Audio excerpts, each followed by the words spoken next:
tarde.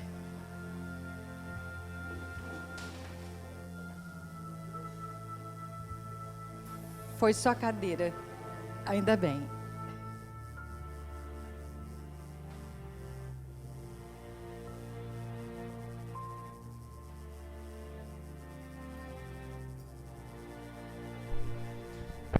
Ainda bem, porque vocês não gostam de se passar por sofrimento, né? Joana, no capítulo de hoje, fala isso, né? Nossa, ela fala de uma forma que você fica até envergonhado. Você fala assim, manda mais, então.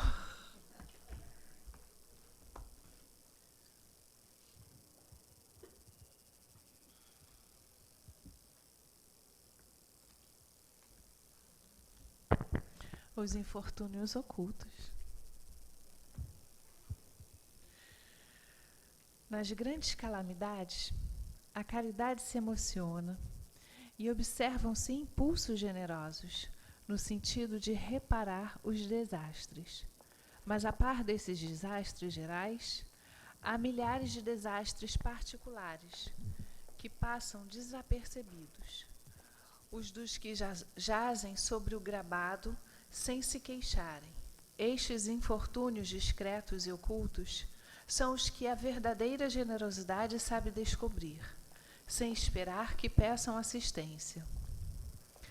Quem é esta mulher de ar distinto, de traje tão simples, embora bem cuidado, e que traz em sua companhia uma mocinha tão modestamente vestida? Entra numa casa de sórdida aparência, onde sem dúvida é conhecida, pois que à entrada a saudam respeitosamente. Aonde vai ela? Sobe até a mansarda, onde jaz uma mãe de família, cercada de crianças. A sua chegada refulge a alegria naqueles rostos emagrecidos. É que ela vai acalmar ali todas as dores. Traz o de que necessitam, condimentado de meigas e consoladoras palavras, que fazem que seus gestos protegidos, que não são profissionais de mendicância, aceitem benefícios sem corar. O pai está no hospital. E enquanto lá permanece, a mãe não consegue com o seu trabalho prover as necessidades da família. Graças à Boa Senhora, aquelas pobres crianças não mais sentirão frio nem fome. Irão à escola agasalhadas e para as menorzinhas o leite não secará no seio que as amamenta. Se entre elas alguma adoece, não lhe repugnarão a ela, a boa dama, os cuidados materiais de que necessite. A dali vai ao hospital levar ao pai algum reconforto e tranquilizá-lo sobre a sorte da família. No canto da rua, uma carruagem à espera, verdadeiro armazém de tudo que destina aos seus protegidos, que todos lhes recebem sucessivamente a visita. Não lhes pergunta qual a crença que professam, nem quais suas opiniões, pois considera como seus irmãos e filhos de Deus todos os homens. Terminado o seu giro, diz de si para consigo: comecei bem o meu dia. Qual o seu nome? Onde mora? Ninguém sabe. Para os infelizes é um nome que nada indica, mas é o anjo da consolação. À noite, um concerto de bênçãos se eleva em seu favor ao Pai Celestial. Católicos, judeus, protestantes, todos a bendizem.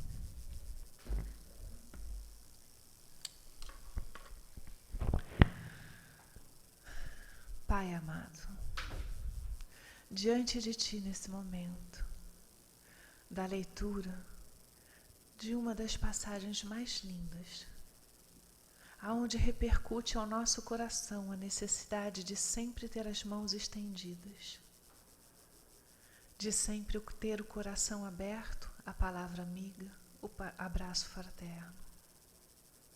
Cada um de nós, Senhor, foi dotado do Teu amor, para que ele possa se espalhar por onde alguém necessite. E que ele possa chegar, Senhor, porque aqui aprendemos que fora da caridade não há salvação.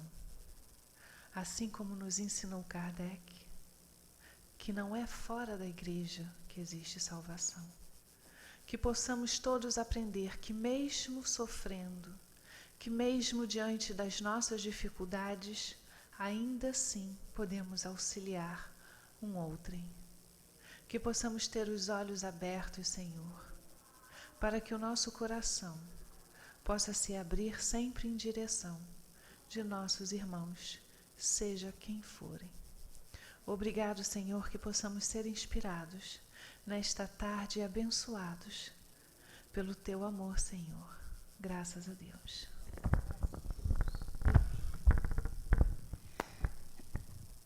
Então, pessoal, todo mundo animado? Que o assunto de hoje é quente. Nosso tema de hoje é bem bom. É um assunto que desperta, de maneira geral, curiosidade. É um assunto que, de maneira geral, faz, sem nenhuma redundância, a gente pensar. Porque vamos falar... Está desligado. De mudança do pensamento. Então, não era um trocadilho, não. Nós vamos pensar muito nessa história, nessa situação de mudança do pensamento. Ok, pessoal? Vamos ver o que Joana começa falando para a gente. Bibliografia. Questão de ótica, do Illuminati, hábitos mentais e frustrações e dependências, do Vida, Desafios e Soluções, e obsessão e monoideísmo de medicina da alma. Ok? Tem um pouquinho pensado, um pouquinho de cada um no nosso conteúdo, mas a gente está começando por Joana.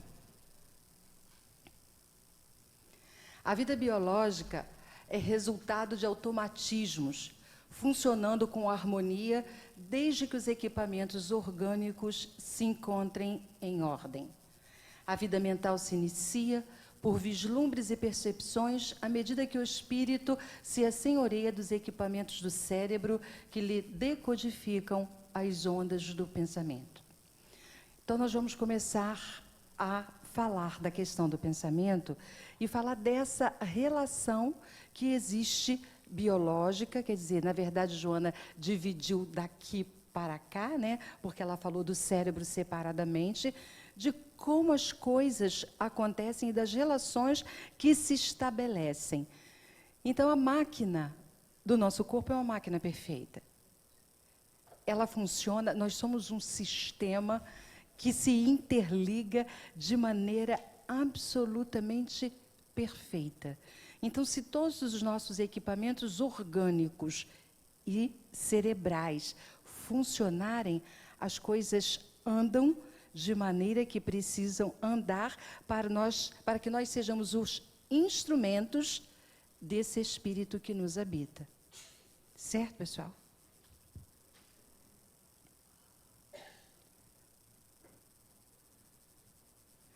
O ser humano, ao atingir o momento da razão, traz íncitos nos refolhos das fixações da aprendizagem intelectual os hábitos mentais. São eles que passam a dirigir a sua conduta, porque toda a programação existencial começa no pensamento. No pensamento estão as ordens que se deve realizar. O que Joana está falando? De hábitos mentais. Então, vamos parar um pouquinho para pensar quais são os nossos hábitos. No que é que a gente pensa ao longo do nosso dia? Será que... Vocês podem falar, tá? O que vocês mais pensam? Falem com a gente. O que a gente mais pensa, eu ia começar assim. Na hora que a gente acorda, como é que a gente acorda? Pensando em quê? Alguém disse, né? Nossa amiga disse que agradecendo a Deus pelo dia que começa. E depois, como é que continua?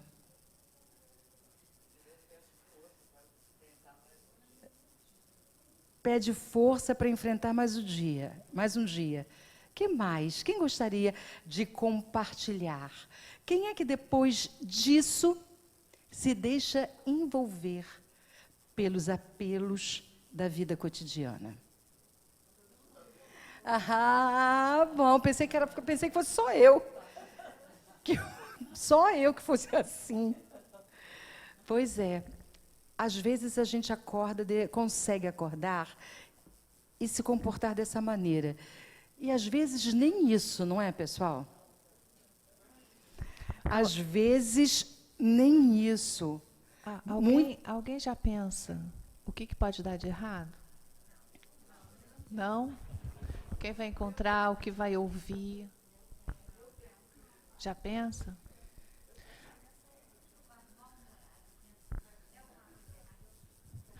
Assim, Aqui, sabe aquelas pessoas que a gente vai encontrar, que a gente já sabe o padrão de comportamento do outro, e vocês já pensam como vocês vão responder a esse padrão de comportamento?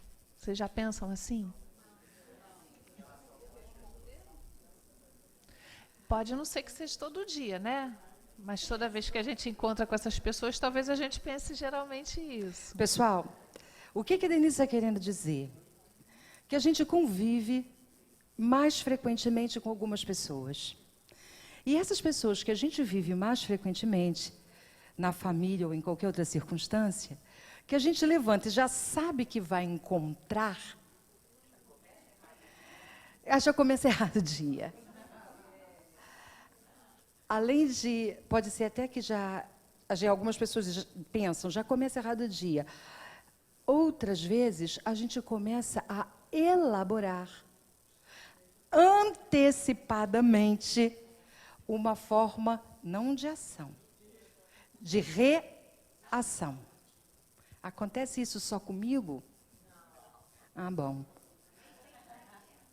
Nem sempre dá certo?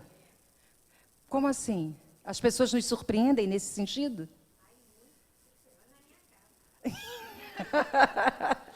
Vou fazer outra pergunta. Sabe quando as contas começam a chegar em casa e você vê que naquele mês você não ganhou tanto quanto você esperava para pagar tudo aquilo? Como é que a cabeça começa a pensar? Como é que você vai resolver tudo aquilo? E o que vai acabar acontecendo lá na frente? Lá na frente. Vocês viram o filme? Quem viu o filme? Ninguém viu o filme. Qual é o filme que a gente viu? 3 pessoas viram o filme? Denise, lembra o filme? Poder Além da Vida, que a gente viu um pedacinho no final? Lembra que ele fala para a gente se livrar do lixo mental, que a gente vive ou no passado ou no futuro, mas raramente no presente, que é o nosso maior presente. E a gente deixa de aproveitar. Lembra como ele deixava de perceber tudo aquilo que tinha à volta dele? Olha só, pessoal, aquela imagem está ali não é à toa. A nossa mente, os nossos pensamentos, eles são assim, atrapalhados muitas vezes e cheios de lixo. Muita coisa que a gente pensa poderia ser descartada com muita tranquilidade. E aí, a Denise estava falando que o nosso presente, o nosso dia de hoje, é o nosso presente, no sentido de presente que a gente ganha. Aí alguém falou assim, nem sempre. São exatamente essas reflexões que nós precisamos fazer, porque nós estamos falando de mudanças de pensamento. Então, se em algum momento a gente acha que a vida não vale a pena, se em algum momento a gente acha que encontrar as pessoas que a gente encontra todos os dias não vale a pena, se em alguns momentos a gente acha que não pertence a esse mundo que vive, porque às vezes a gente tem uma sensação muito forte de não pertencimento. Isso faz com que a gente sofra enormemente. Sabe uma sensação que muitas vezes se sente como um peixe fora d'água? Eu não sou dessa família, eu não sou desse trabalho, eu não sou dessas circunstâncias que eu estou vivendo. Vamos pensar. Alguns podem ser assaltados por esses pensamentos com mais frequência, outros com menos frequência. Alguns já conseguem não pensar dessa forma, porque, de alguma maneira, conseguiram transformar esse padrão de pensamento, que é o que o João está falando, esse hábito mental. Nós começamos com as primeiras reflexões perguntando quais são os nossos hábitos mentais, no que é que a gente pensa todo dia. Vamos continuando. Em decorrência das vivências anteriores, ficaram mais profundamente marcados os pensamentos de dor, de angústia, de pessimismo, em razão da sua força desequilibradora. Então, a gente sabe que tem um passado de trevas que luta com segundos de luz. Em função disso, é muito comum, por conta dos nossos equívocos, dos nossos atavismos, daqueles que a gente traz, não é? Que a gente fique preso a esses pensamentos da dor e da angústia. Faz sentido isso, pessoal? Mantém as tendências para o masoquismo, cultivando, sem dar-se conta, os hábitos mentais geradores de conflitos e padecimentos. Estabelece padrões negativos a respeito de situações e pessoas, vivendo sob o estigma do mau humor, das insinuações malsãs. Os seus clichês mentais sobrepõem-se a todas as visões de limpidez psíquica. Ok? Essa, pessoal, é uma luta que a gente tem constante. Essa descrição é a descrição de quem somos nós. Ainda que a gente queira dizer que não é. Nós estamos fazendo o nosso trabalho para mudar isso. Primeira coisa que a gente precisa fazer para mudar é o quê, pessoal? Os pensamentos? Como é que a gente faz isso? Primeira coisa, pessoal, é prestar atenção ao que pensa. Vigiar o pensamento. Porque hábito, quando a gente vê, já fez. Não é assim? A gente gosta de brincar com essa analogia. Quem tem filhos? Quem tem filhos? Levanta uma mão. Estou perguntando, é uma pergunta. Quem tem? Só para eu ver, quer dizer, muita gente tem. Quem ainda não tem? Quem ainda não tem filhos, deve ter crianças por perto, e os mais jovens vão lembrar da mamãe e do papai. Para quem tem filhos, vou dizer uma coisa para vocês. Criar hábitos em crianças dá um trabalho danado. E aí a gente diz para a moçada assim, tem que escovar o dente todo dia. Na hora que acorda, na hora que vai dormir, após as refeições. Quanto tempo a gente leva falando isso para a criança? E aí a criança diz assim, aí eles crescem e não fazem. A gente vai conversando, vai ensinando isso, criando hábitos em crianças, que a gente consegue trabalhar hábito de forma mais fácil, porque eles estão naquela fase de desenvolvimento. Imagina mudar hábito de marmanjo. Dá. Ué, se não der, a gente para tudo por aqui. Tem que dar, ué. Se não der, a gente para essa história por aqui. Claro que dá. Claro. Sabe por que dá? Como eu sou jovem há muitos anos, eu peguei um tempo que a gente tirava a carteira de motorista sem precisar usar cinto de segurança. Né? A gente que é jovem há muito tempo pegou isso. E hoje a gente usa. Como é que não dá? Estou falando de coisas simples. Ah, entendi.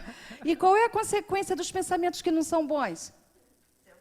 Multado muito fortemente.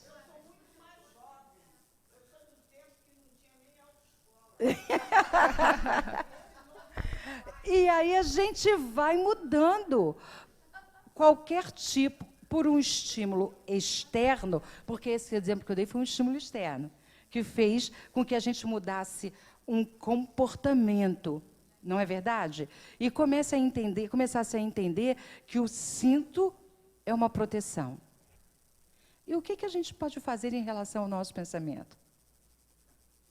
Mudança de hábito exige esforço, exige persistência e exige que a gente entenda por que e para que está mudando. Vocês lembram que a gente comentou aqui que os nossos pensamentos eles não podem ser desfeitos, o que aconteceu não pode ser desfeito, a gente não tem como esquecer uma situação por causa dos neurônios e das sinapses. Vocês lembram disso? Então, a gente aprende o seguinte, vamos supor que um determinado pensamento se formou na nossa mente, né? Aí foram lá as sinapses, os neurônios, né? Cristalizou, está ali. Você não tem mais como desfazer aquilo. Então, qual é a ideia? É criar um outro pensamento mais forte que sobreponha ele e que deixe esse aqui um pouco para lá.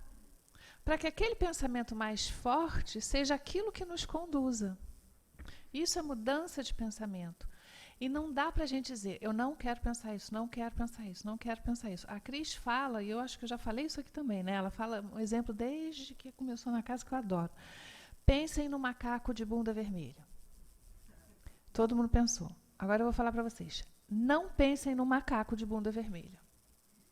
Todo mundo pensou. Agora se eu falar assim, pensem numa borboleta azul. O pensamento foi para lá. Criou uma outra situação e você tem como ficar ali, ao invés de ficar batendo naquele outro pensamento, porque a neurolinguística diz que o nosso cérebro não entende a palavra não. Então, às vezes, a gente fica para a criança, não, não, não, e ela vai lá e faz tudo, né? Aí a gente ainda faz assim, quer ver? Você é burro, menino, você é burro, você não sabe fazer nada, você é preguiçoso. Menino, você é muito levado, né? Aí a gente fica ali, fortalecendo aquela ideia na cabeça da criança. O que ela cresce? Exatamente daquele jeito que a gente programou. A gente acorda todo dia pensando em problemas que vamos ter que enfrentar durante o dia, ou a gente acorda todos os dias pensando nas soluções e como vai ser bacana passar mais aqueles desafios e ficar cada vez mais forte? Aí depende, né? Depende do dia, depende da circunstância, depende de como a gente está sendo afetado por aquela situação. Existem muitas variáveis que podem interferir nisso. Então, como a gente não consegue eliminar um pensamento cristalizado, o que vai permitir sair da bunda vermelha do macaco para a borboleta azul? É se dar conta que está pensando na bunda vermelha. Eu falei assim, não, isso eu não quero pensar agora, então eu quero pensar na borboleta azul. Vai ser um esforço? Claro que vai, né, pessoal? Dá trabalho esse negócio. Trocando o pensamento. Substituindo. Isso. Tem muito a ver com isso que vocês estão falando. Na verdade, tem sintonia, né? Essa semana foi até o Google é muito inteligente, então eu estava vendo lá uns vídeos, eu não vi o filme inteiro, tá? Mas tem uns teasers que falam lá, tá dando 6 lições que você pode extrair do filme Poder da Vida, tá? Eu fui parar no canal de YouTube de uma menina, acho que ela é budista, enfim. E aí o vídeo que eu vi dela era, o título chamou a atenção, o que fazer quando tem um pensamento negativo na cabeça.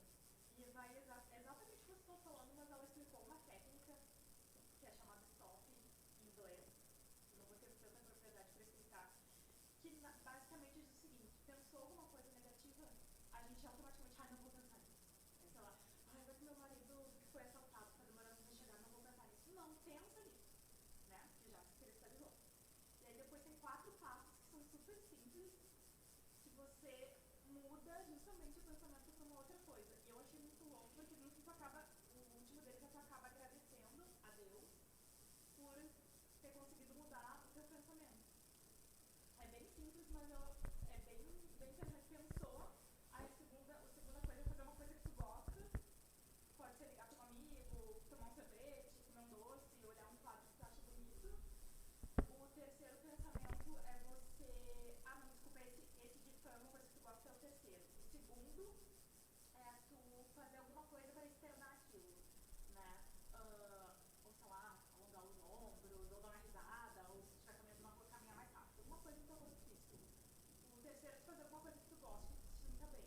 E o quarto é tu agradecer a Deus. Gratidão. Tive esse pensamento, já estou mudando a minha intenção e já... Manda esse vídeo para mim que a gente passa aqui para eles. A última que você falou da gratidão, é engraçado que o último livro da série psicológica de Joana é Psicologia da Gratidão. E quando você vai lendo, você começa a perceber o quanto que você consegue modificar a reclamação diária pelo agradecer por tudo que te acontece. E as coisas começam a mudar vibracionalmente, positivamente, trazendo uma energia para a vida que a gente não tem. Porque o reclamar é você negar tudo que acontece. Lembra quando a gente também fala na meditação? Deixa o pensamento vir e deixa ele embora. Reconhece o pensamento, não nega, porque ele é seu. Ele já está ali. Então, talvez o segundo passo também a gente comece a reconhecer que as coisas vão chegando na nossa vida e a gente não tem que negá-las, porque elas chegam por um motivo. Então, reconheçamos aquilo que está chegando. Se nos interessar, bem, se não, deixemos ir. A gente não precisa carregar tudo também que chega. A gente pode fazer escolhas. Agora, negar é mais complicado, porque tudo que a gente está recebendo com muita força e a gente começa a querer afastar com muita força, a gente não está ainda compreendendo o que aquilo está pedindo da gente. Mas é muitíssimo. A oração tem um potencial elevado de uma vibração. O tipo de ondas que emite quando você está em oração, ele é muito poderoso. Então, às vezes, a gente assim, não dá nem para rezar, estou no momento que nem rezar eu consigo. Não é verdade. Você não precisa falar palavras. Sabe, o Sérgio, que era um professor antigo, ele contava uma história muito interessante, que não sei se é de um livro espírita, mas eu fiquei com essa história pro resto da vida na minha cabeça. Que existia um senhor que morava na roça, e todos os dias ele saía bem cedo de casa, pegava a sua enxada e ia para a roça, né? Chegava lá, ele pegava a enxada, olhava para o céu, fincava a enxada e dizia: Nhô, estou aqui.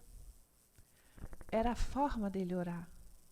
De dizer, eu estou aqui. Olha quanta coisa contém em 2 palavras. Eu estou aqui para aquilo que tu me oferecestes, pronto para servir da maneira que eu aprendi, aceitando o que você me deu. Sou teu servo, utiliza-me como quiser. A gente não precisa falar palavras. É o que está no nosso coração. Por isso que a gente diz que a oração de uma mãe é a mais poderosa, porque ela ama quase que incondicionalmente.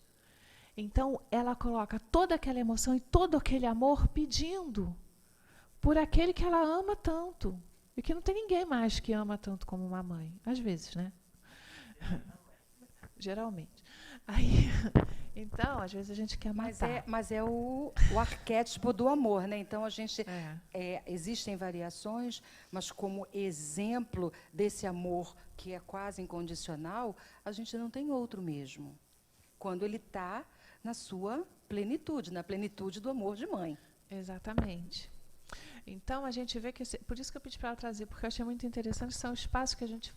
Às vezes a gente coloca em outras palavras. Olha o que saiu hoje no Evangelho sobre as religiões. Às vezes a gente se fecha para o mundo, para aquilo que ele traz para a gente, pelos preconceitos e pelos paradigmas que a gente tem. E a gente não deixa chegar ao novo. Por que não? O outro também pode trazer alguma coisa que sirva. E em relação às coisas que acontecem, talvez a gente pudesse fazer, além do para quê que a gente faz, para que tudo acontece, a gente também pudesse, com tranquilidade, se perguntar, o que de pior pode acontecer? Qual é o pior? O que de pior pode acontecer em qualquer circunstância? Se a gente parar para refletir, não tem pior, porque para tudo vai haver uma solução. Talvez não a solução que a gente sonhou, talvez não a solução que a gente levantou muitas expectativas a respeito, mas soluções sempre teremos. Então, o que de pior pode acontecer? Pode falar.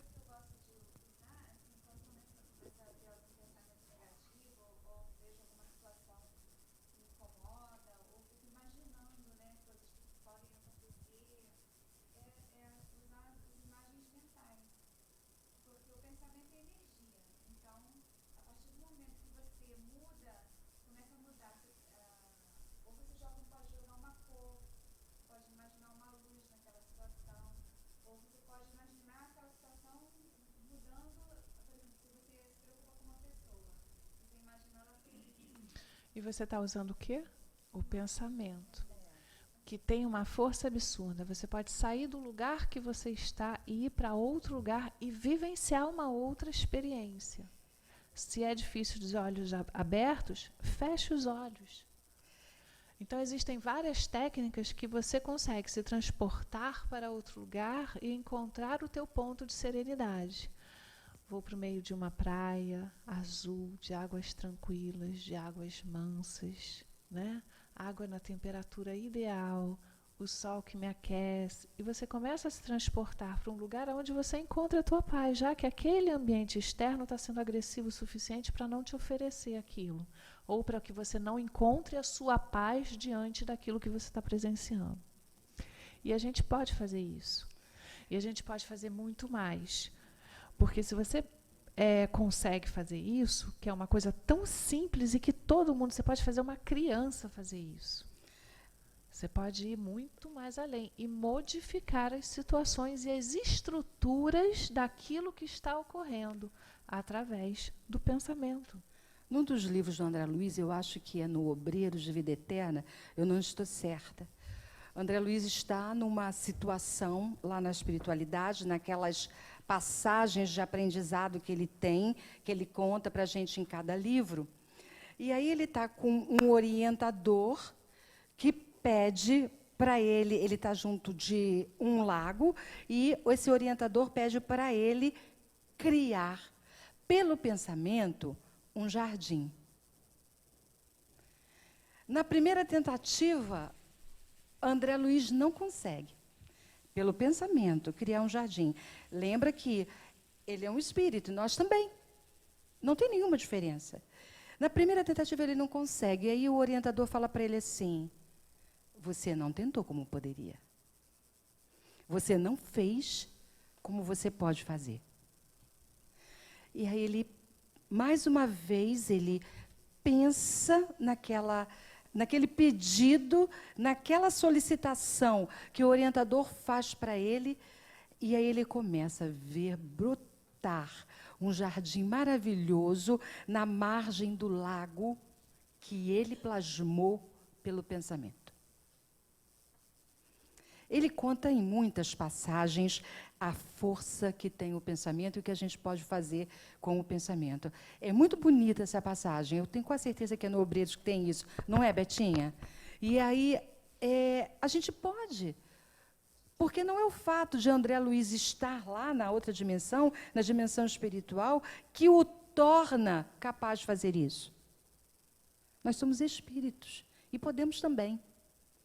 É que a gente não acredita que a gente pode. A gente ainda tem dúvidas.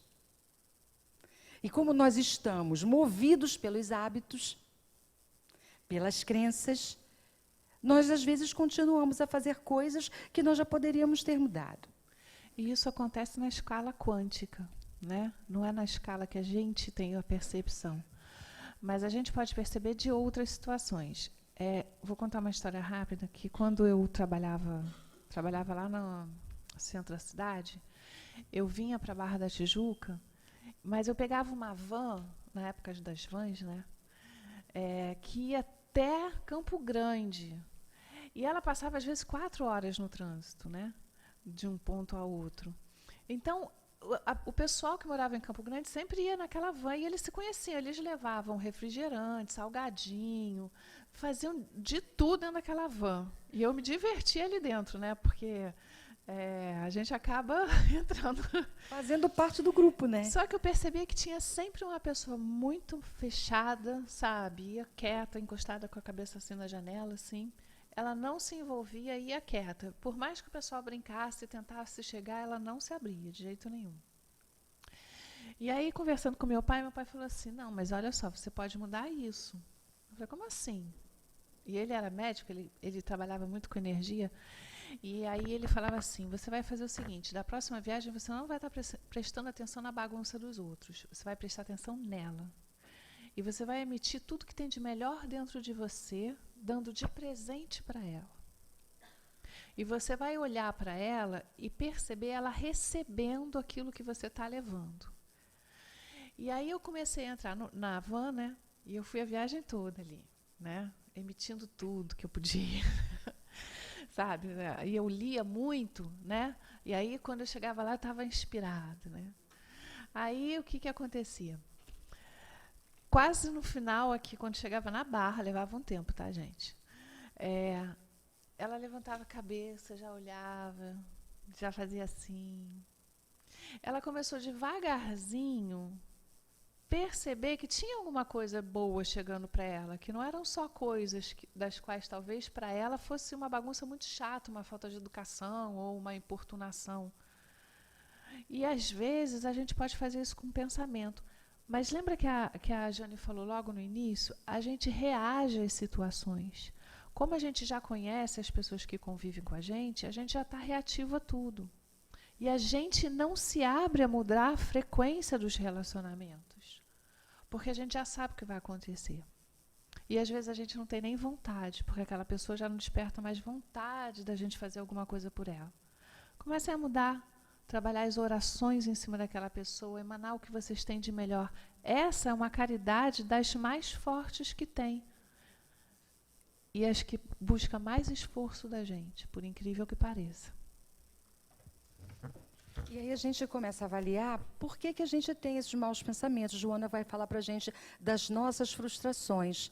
Então, por que a gente tem medos, melancolias? Muitas vezes por causa do conflito da libido. E libido aqui, quando Jung fala, não é no mesmo conceito de Freud, que libido para Jung assumiu a característica de energia, e quando ela está deslocada e mal usada, a gente tem medo, a gente tem melancolia.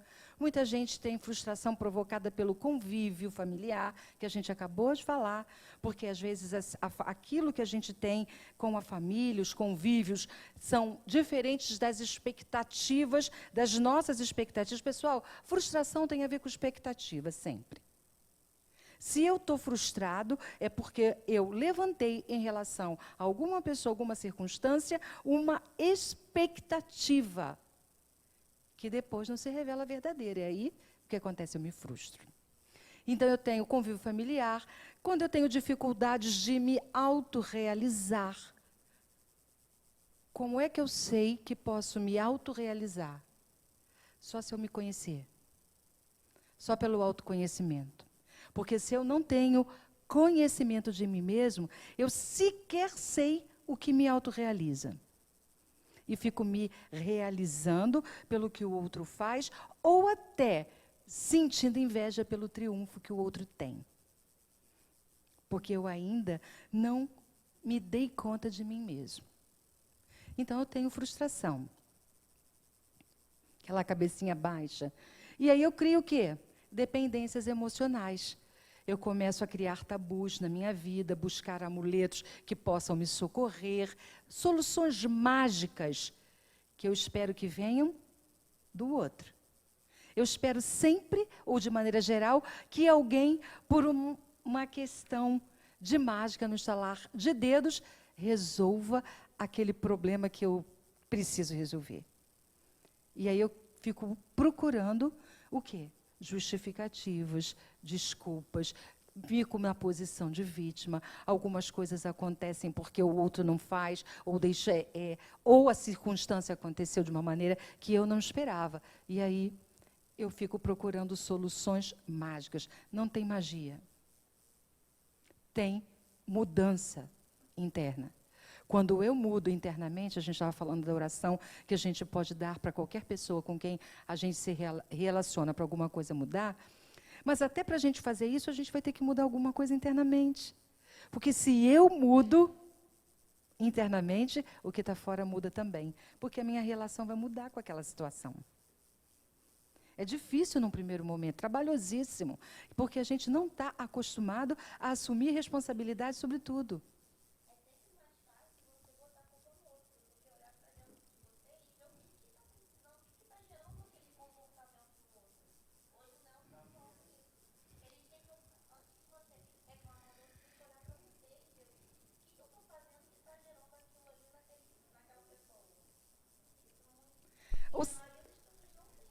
Ou será que a minha lente que está assim, um pouco distorcida, e aí eu mudo a lente, mudo o foco, né? Mexo na lente e aí eu consigo ver de outra maneira. Consigo enxergar de outra maneira. Quando eu esqueço da posição da mão, que é aquela, quando eu aponto o dedo para o vizinho e tenho 3 voltados para mim, quando eu esqueço de quando eu estou apontando, eu tenho sempre 3 voltados, eu já me perdi naquela situação. E aí o risco de eu me frustrar é altíssimo.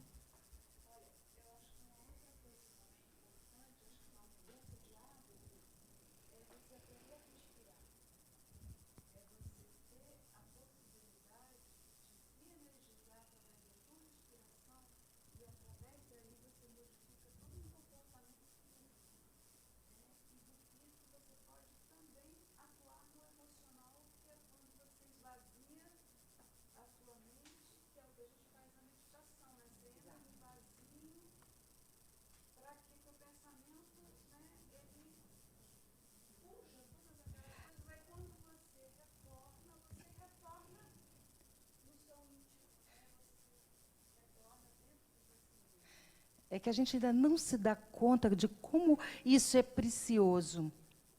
E de como pode ser rápido também. Não é? Tudo é exercício, não é?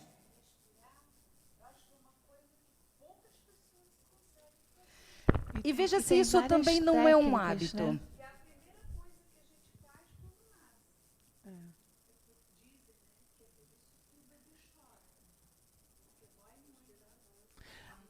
Trazer semana que vem uma técnica. Alguém conhece aquela do mudra, que você inspira para um lado, tampa aqui o nariz? A gente aprende na yoga isso, nessa respiração. A gente traz semana que vem. Quem souber melhor do que eu pode fazer aqui também. Né? Conduzir para a gente. Eu erro o dedo. Ou a direção que começa aí. E que às vezes dá aquele nervoso, dá aquele estresse, você entra no processo de respiração e 1, 2 minutos você reequilibra tudo. Você volta para o teu prumo, para o teu centro, para estar mais tranquilo. Tipo, vai falar aqui na frente, na palestra, o pessoal utiliza muito. Às vezes dá aquela taquicardia, inicial. Né? Inicial, a pessoa está aqui, percebe assim, se não tem alguém fazendo isso aqui assim. Para voltar, para poder ter a voz tranquila, para poder passar aquilo que precisa passar. Então, assim, às vezes a gente sai do eixo, é normal, gente, pô, né? Mas a respiração, como ela botou muito bem colocada, faz você mudar várias situações na tua vida. A gente aprendeu aqui só a diafragmática, né? Para limpar o córtex cerebral, para entrar no processo de meditação tranquilo, focar, mas a respiração é uma das únicas coisas que a gente controla no nosso corpo. E que a gente conseguiria controlar se a gente já tivesse exercitado. Pessoal, nós, os ocidentais, respiramos muito mal. Muito mal, porque a nossa respiração não passa daqui. Mulher ocidental, então, respira muito mal, só vive se encolhendo. Por causa da estética. Então, mulher ocidental respira mal. Nós respiramos muito mal. Nós desaprendemos, é desconstruir esse aprendizado para construir um novo, que é o da respiração. Esqueçam os espartilhos, vocês já não usam mais. Aí Joana diz, insistir e perseverar, abrindo novo espaço no campo mental viciado, plantando as sementes novas do otimismo e da esperança. Olha, bota esse filminho, bem rapidinho para a gente ver. Presta bastante atenção, tá? Ele é bem rapidinho, presta bastante atenção. É o do arroz, tá, Oli?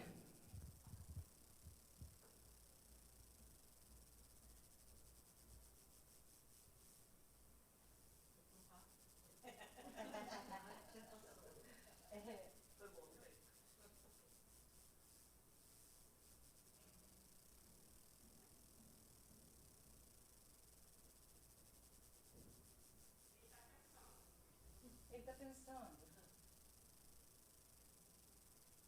Rice into 3 glass beakers. Volta um pouquinho para mim, porque ele é muito curto. Dr. Emoto has conducted another interesting experiment. He placed rice into 3 glass beakers and covered it with water. And then every day for a month, he said, "Thank you" to one beaker. "You're an idiot" to the second. And the third one, he completely ignored.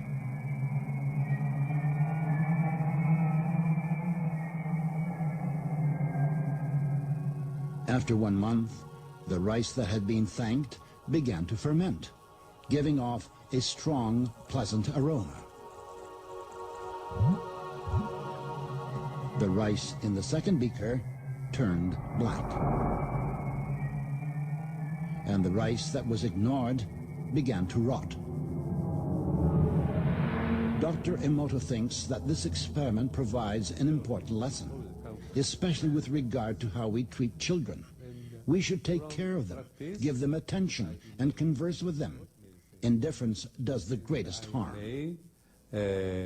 Tell some dreamy story, but almost.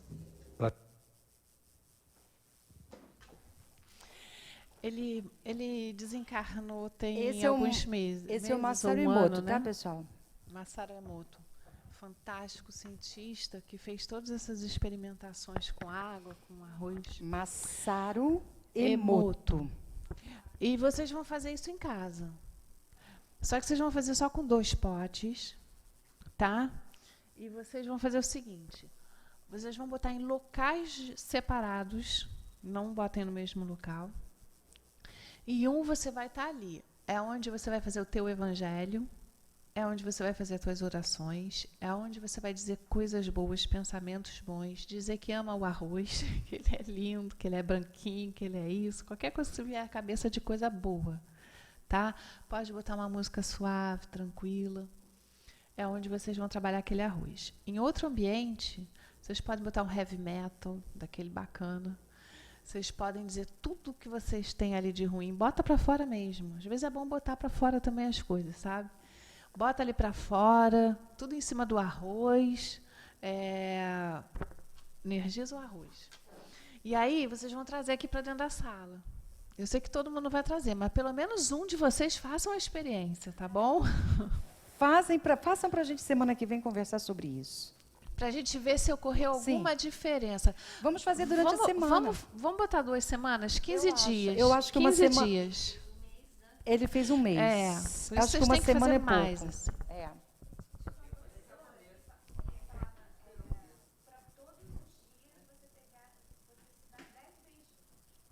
Olha que coisa boa.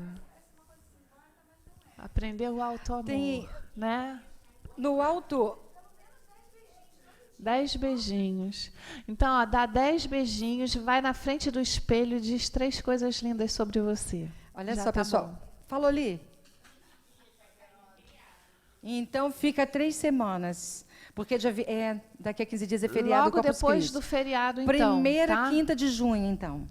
Façam, gente. Isso vai ajudar vocês, porque tudo aquilo que a gente bota na matéria e vê...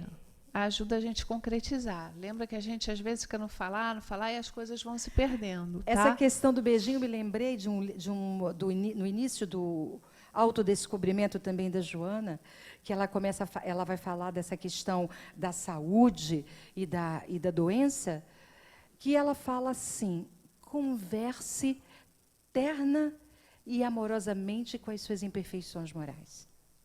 É lindo o que ela fala. Diga palavras de amor e de recuperação para as células que você já sabe que estão doentes, porque você está sentindo alguma enfermidade física, que elas vão se reconstituir de alguma maneira. É muito... Isso é o quê, pessoal? Se tudo é energia, na hora que você está dispensando, distribuindo energia boa, ela vai construir. Quando você distribui energia que não é boa, ela vai destruir. E isso acontece com o nosso corpo. A gente está falando de autocura, eu me lembrei dessas explicações e dessas orientações que Joana dá para a gente no autodescobrimento. Põe água. Põe um pouquinho ali, na experiência, cobre um pouquinho aquela quantidade de arroz que você colocar no copo. Põe água. Uma vez só.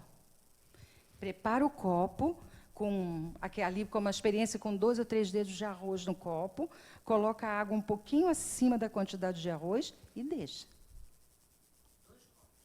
2 copos. 2 copos. Em ambientes separados. Para um você dedica uma coisa, para o outro você dedica outra coisa. Então... Ai, gente, não dá nervoso quando alguém começa a discutir perto de uma planta tua? Eu falo logo, vai matar minha planta. Né? Porque assim, a gente cuida com tanto amor, né? Aí vem alguém com aquela coisa, eu falo, ah, coitada, vai embora. Porque as plantas absorvem tudo. É bom ter bastante planta em casa. Se for para o bem, pessoal, a gente absorve aquilo, compra outra planta. Nós vamos falar um pouco de monoideísmo e obsessão. A fixação do pensamento num mesmo teor de ideias caracteriza o monoideísmo. Ou seja... Jane, eu pensei que claro. você fosse trazer dos cristais. Os cristais eu deixei para ser o último. Ah, tá. Do que dos cristais de água? É. Ah, então tá. Só porque senão a gente não vai haver... Aliás, mas aqui Vambora. a gente... acho que vai dar para a gente passar. Tá ótimo. Então, a fixação do pensamento no mesmo teor de ideias caracteriza o monoideísmo, ou seja, uma única ideia a orientar a nossa vida e a nossa relação com o próximo. Essa postura pode provocar a obsessão, que é a influência persistente que podemos ter uns sobre os outros, chegando, em alguns casos, à fascinação e à possessão. Esses são trechos dos livros que a gente agora está tirando do Medicina da Alma. Porque se a gente, com os pensamentos, a gente faz o que faz em relação a nós mesmos, o que a gente faz quando o pensamento entra em sintonia? Se tudo na nossa vida é sintonia, o que a sintonia faz na nossa relação com os nossos irmãos desencarnados? O que os nossos pensamentos podem atrair para perto de nós? Que tipo de companhia? Não é afinidade? A lei não é de atração e afinidade, de sintonia? Por isso que a gente também está falando nessa nossa aula de pensamento sobre a questão da nossa relação com o mundo espiritual. Quando o sujeito se deixou dominar por completo, a sua cura não é tão fácil. O mesmo podemos falar de uma consciência que se cristalizou, que se circundou em cima do orgulho, da vaidade e do interesse pessoal. Então, quando eu tenho uma ideia que é toda recheada de orgulho e aquilo me preenche completamente, o que vai acontecer? Isso é monoideísmo. Quando eu tenho, por exemplo, uma ideia fixa em relação a uma determinada pessoa. E aí eu fico todos os dias pensando de alguma maneira em relação àquela pessoa. Ou em relação a um bem que eu quero, porque eu quero, porque eu quero, porque eu quero. Um bem material. Tá certo, pessoal? Em esmagadora maioria, a grande causa dos processos enfermiços de ordem psíquica que caracterizam a paisagem triste do mundo íntimo de muitos irmãos encontra seu diagnóstico nos casos de intercâmbio doentio entre encarnados e desencarnados. Eu acho essa imagem, toda vez que a gente olha para ela, a gente usa muito essa imagem porque ela é uma imagem muito forte. porque ela nos torna, quer dizer, ela nos apresenta como marionetes no mundo espiritual. É uma imagem muito forte. E o que nos torna marionetes é o que exatamente? Do que a gente está falando? Os nossos pensamentos. Os processos obsessivos simples podem se comparar com as neuroses. Fascinação pode ser comparada às psicoses, que geram distúrbios comportamentais mais graves e que geralmente se caracterizam pela ação da mente desencarnada sobre o indivíduo, fazendo acreditar ser aquilo que não é, ou mesmo sofrendo os variados complexos. O que é uma fascinação? O que o livro dos médiuns explica para nós sobre a fascinação? É quando a gente... O que é se sentir fascinado por uma pessoa, por um encarnado? É a mesma coisa com o desencarnado, não tem diferença. A gente já teve a oportunidade de observar, às vezes a gente fala assim, nossa, Maria está fascinada pelo João. É o quê isso? É porque não vê mais nada além de João. Só que, na obsessão, nessa obsessão que chega à fascinação, está desencarnada, é invisível, mas ela existe do mesmo jeito. E a gente tem que lembrar que é uma via de mão dupla. Nós alimentamos, não ele está ali, ele está ali gratuitamente, não. Nós alimentamos aquela companhia e até muitas vezes nos acostumamos com aquela relação tão próxima que em qualquer... Não necessariamente, não. Fascinação, uma coisa sim, que você vê que a coisa sai da normalidade. É patológico o negócio. Não é paixão. Quer fazer algum comentário, Denise? É uma fixação. Eu tenho uma amiga que ela tinha uma fascinação pelo Murphy. Vocês conhecem o Murphy? Gente, eu nunca vi uma pessoa com tanto azar na vida. E ela vivia dizendo, é a Lady Murphy. Aí tudo ela falava, o Murphy. Eu falei assim, filha, você não está entendendo. Que o Murphy realmente está do teu lado. Tira o Murphy da sua vida. Então, assim, a ideia mental dela era tão forte em cima da Lady Murphy que, assim, provavelmente ela plasmou uma situação. E o círculo vicioso de pensamento não saía daquilo. Ela não acreditava que a Lady Murphy não ia agir sobre ela. Então, ela mesma entrou num processo doentio de pensamento e atraiu para perto dela espíritos que realmente se divertiam à beça com ela, né? Porque, às vezes, eu olhava e falava, nossa senhora, ela já programa que tudo vai dar errado, né? Porque ela já está esperando o Murphy chegar. Isso é o que, pessoal, que Jona falou? É um hábito mental. Um hábito mental que, às vezes, a gente consegue ver muito claramente no outro e não consegue ver os nossos. E tem a subjugação.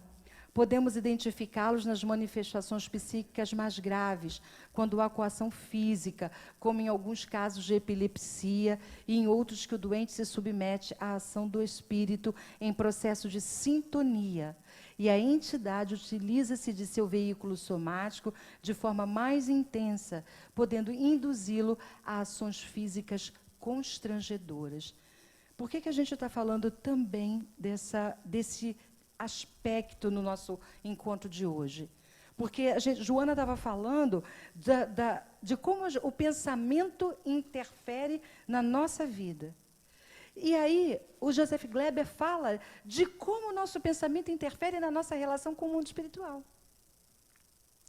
Acho até que vale a pena falar sobre esses processos mentais, são tão fortes, e a gente traz no monodeísmo e no livro dos Espíritos a gente começa a estudar também processos como a licantropia, né? Onde o pensamento tão forte transforma toda a sua parte física. Então, a gente tem a história de Nabucodonosor, que foi o imperador, e ele, na verdade, o mal persistia nele, né? E a coisa era tão forte que ele começou a se transformar. e começou a transformar as feições, né? Então ele começou a adquirir as feições e os gestos de um lobo, né? Ele terminou a vida com pelos já bastante crescidos no corpo, ele se alimentava como um animal, ele só caminhava de 4 patas, ele modificou toda a estrutura dele, e eu não estou falando daquelas pessoas que fazem tatuagem e enxerto, não. Eu estou falando que isso aconteceu materialmente nele, por causa da mente dele. A gente conhece muito isso nos espíritos, que quando a gente desencarna, a gente acaba adquirindo perispírito daquilo que a gente realmente é. Mas eu estou falando de encarnado ainda. Então, as formas começam a se modificar diante daquilo que a gente está exalando dentro de nós. E isso é o pensamento. Isso é o pensamento. Quem disse que a gente não pode ser igual a Gisele Bündchen? Então, pessoal, e aí isso está falando na vida, isso tem tudo a ver, já a gente não está falando de autocura, com as enfermidades que a gente traz para a nossa vida, pessoal. Enfermidade e cura tem a ver com o pensamento. Totalmente. E que a gente diz, mas aí aquela coisa da reencarnação, o perispírito já não vem com as marcas e já não fabrica um corpo que tem a ver com a história passada. Nós temos as nossas histórias passadas e nós temos acordos que nós fizemos na nossa programação reencarnatória das experiências que nós precisamos viver. Mas as escolhas que nós fazemos na vida presente podem agravar ou atenuar isso. A gente precisa acreditar nessa história, pessoal. A gente precisa crer. Por que será que 2 crianças, filhos dos mesmos pais, e esses pais se separam e elas são afetadas de forma diferente por aquela situação? A situação é a mesma e os pais são os mesmos. E elas são afetadas de forma diferente por aquela situação. Por quê? Porque cada uma consegue elaborar de uma forma diferente aquele sofrimento, aquela dor. E isso é muito individual, é muito particular. É um trabalho nosso, um exercício nosso. Nós estamos aqui esse ano para fazer o exercício da autocura. A gente não pode perder de vista por que a gente está nesse curso. Então, vamos continuando, que eu quero ver se ainda dá tempo da gente passar um filminho.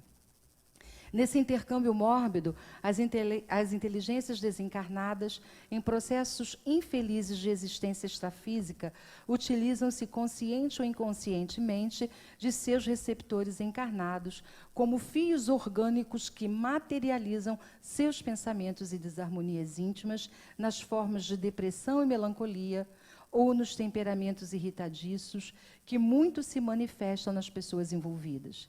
Insônia, ansiedade, angústia indefinível, parasitas astrais com suas manifestações mórbidas no sistema nervoso, comportamentos desregrados, são formas de exteriorização das influências espirituais menos felizes, ou mesmo de casos difíceis de autoobsessão, quando o próprio indivíduo é a fonte da problemática, sendo ele vítima de si mesmo. Aí aquela situação, a gente para de dizer que tudo tem a ver com os nossos companheiros desencarnados, como nós estamos nos auto-obsidiando. Cristalização do pensamento pode se tornar uma auto-obsessão. Fatalmente vai se tornar uma auto-obsessão. Porque se a gente está com um pensamento cristalizado em torno de alguma coisa, aquilo está trazendo o quê? Uma obsessão para mim mesma. Que eu mesmo me incumbo. Seria bom, às vezes, assim, meu Deus, me lembra de fazer uma oração assim, livre-me de todo mal. Não, livra-me de mim mesma.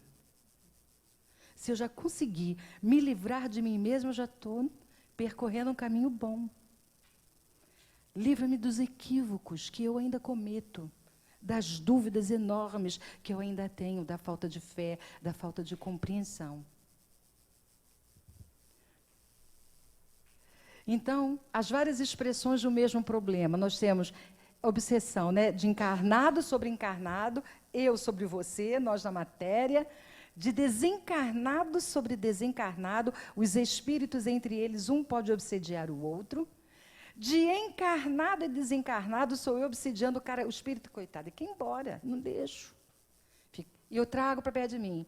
Do desencarnado no encarnado, que às vezes a gente acaba dando muito foco só nesse.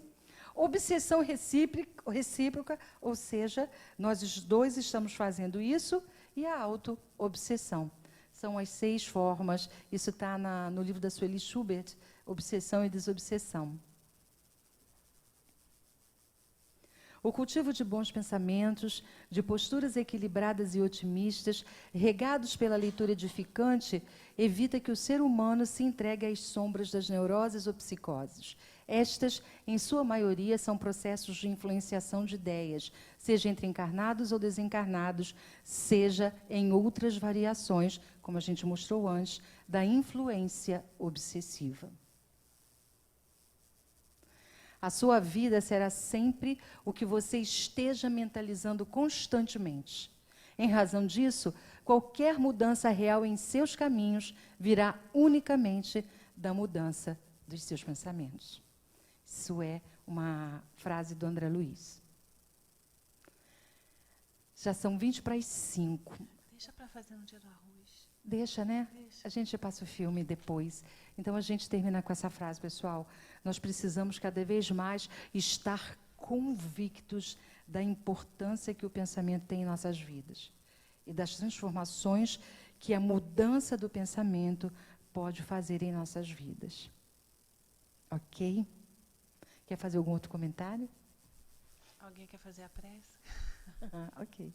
Quem gostaria de fazer o nosso encerramento? Não?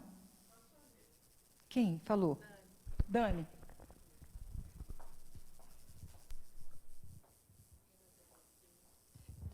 Dani, toma o microfone para todo mundo poder ouvir.